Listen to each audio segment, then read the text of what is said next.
Mi nombre es Fernanda Solís. Voy a hablar del tema 5.3, que es el tiempo, la actividad procesal.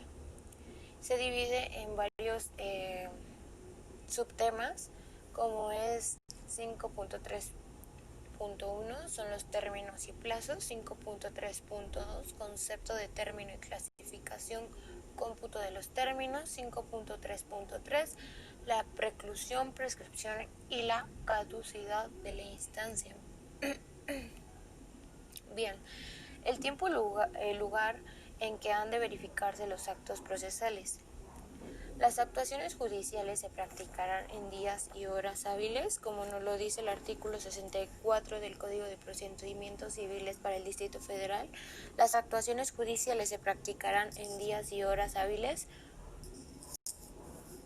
Son días hábiles todos los del año, menos los sábados y domingos y aquellos que las leyes declaren festivos.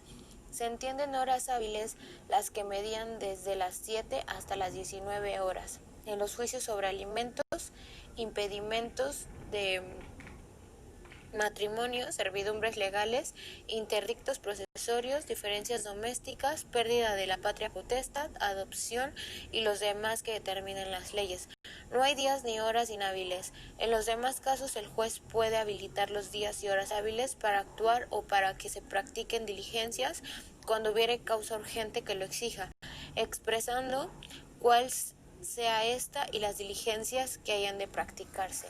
Bien, los actos procesales normalmente deben realizarse en un lugar de ubicación del tribunal, pero en alguno de los casos es necesario que se realicen en un lugar distinto a aquel.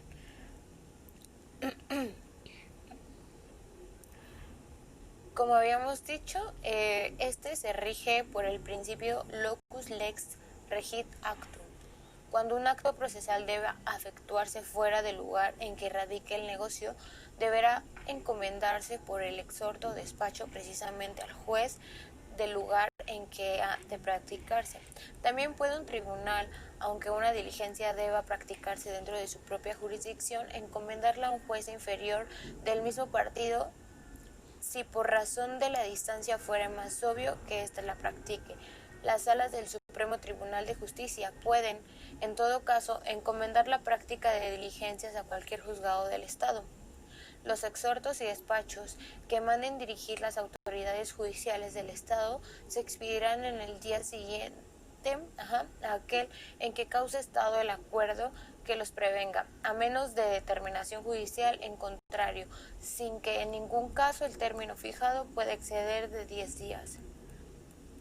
En los despachos y exhortos no se requiere la legalización de las firmas del tribunal que los expida, a menos que exija el tribunal requerido por ordenar la ley de su jurisdicción como requisito para obsequiarlos. Los exhortos que se remitan al extranjero o se reciban de él se sujetarán a las disposiciones relativas del Código Federal de Procedimientos Civiles. Los tribunales pueden acordar que los exhortos y despachos que manden expedir se entreguen para hacerlos llegar a su destino a la parte interesada que hubiere solicitado la práctica de diligencia, quien tendrá la obligación de devolverlos con lo que se practicare. Si por su conducto se hiciere la devolución, no siendo aplicable esta disposición cuando el exhorto exija el envío de documentos originales exhibidos por la contraparte. Ahora bien, los términos y plazos procesales. En las leyes y en la práctica forense mexicana suelen utilizarse como sinónimos las expresiones plazo y término. Veamos qué es un término. Es el momento en que debe realizarse un acto o en que debe comenzar. El plazo es el lapso dentro del cual debe realizarse un acto. Ahora bien, división de los términos o plazos. Por posibilidad de ser ampliados, se dividen en prorrogables e improrrogables. Los primeros pueden ampliarse y los segundos no. Por sus efectos se dividen en perentorios y no perentorios. Los primeros son aquellos cuyo transcurso hace que se pierda el derecho que debió ejercitarse en ellos. Los segundos son aquellos cuyo transcurso no hace que se pierda el derecho que debió ejercitarse en ellos, sino que se requiere el acuse de rebeldía día. Por su origen se dividen en legales, judiciales y convencionales. Los primeros son fijados por la ley, los segundos son establecidos por el juez, los terceros son establecidos por las partes. Atendiendo a la parte a la que se refieren, se dividen en comunes e individuales. Los plazos que por disposición expresa de la ley o por su naturaleza no son individuales, son comunes. Concretamente, en los códigos procesales civiles de federal, los conceptos plazo y término se utilizan como sinónimos, como ya habíamos mencionado anteriormente. Los términos procesales, salvo disposición diversa de la ley, empezarán a correr al día siguiente a él en que surte efectos el emplazamiento, citación o notificación y se contará en ellos íntegramente el día de su vencimiento. Los términos que por disposición de la ley no son individuales se tienen por comunes para todas las partes. Cuando fueren varias las partes, el término se contará desde el día siguiente a aquel en que todas hayan quedado notificadas, si el término fuera común a todas ellas. En ningún término se contarán los días en que no pueda tener lugar las actuaciones judiciales, salvo disposición contraria de la ley. Cuando en uno o más días dentro de un término no haya habido de hecho despacho en el tribunal, se aumentará de oficio al término los días en que no hubiera habido despacho. En los autos se asentará razón del día en que comenzará a correr un término y del día en que debe concluir, y esa constancia debe asentarse precisamente el día en que surta sus efectos la notificación de resolución en que se conceda o mande abrir el término. La falta de esta razón no surte más efectos que los de la responsabilidad del omiso. La preclusión es la pérdida de un derecho procesal por haber transcurrido el plazo dentro del cual debió ejercitarse. La prescripción es la pérdida de un derecho sustancial por haber transcurrido el plazo dentro del cual debió ejercitarse. Caducidad, la inactividad general de las partes y del juez por más de 120 días hábiles produce la caducidad del proceso, es decir, las partes pierden el derecho a la instancia.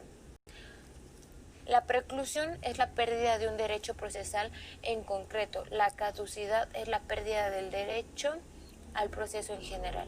Cuando la práctica de un acto judicial o el ejercicio de un derecho dentro de un procedimiento judicial debe efectuarse fuera del lugar en que se requiere el negocio y se deba fijar un término para ello o esté fijado por la ley, se ampliará el término un día por cada 100 kilómetros de distancia, fracción que exceda de la mitad, entre el lugar de radicación y el lugar en que deba tener lugar el acto o ejercitarse el derecho, calculándose la distancia sobre la vía de transporte más usual que sea más breve en tiempo, exceptuándose los casos en que atenta la distancia, se señala expresamente para los actos indicados un término por la ley.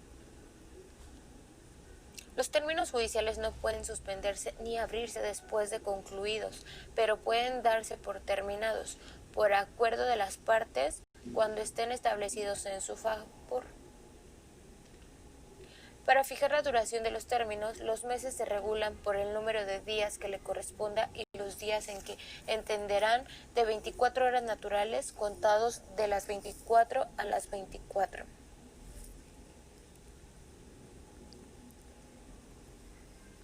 Cuando la ley no señale término para la práctica de algún acto judicial o para el ejercicio de algún derecho, se tendrá por señalado los siguientes: 15 días de pruebas y 3 días para cualquier otro caso.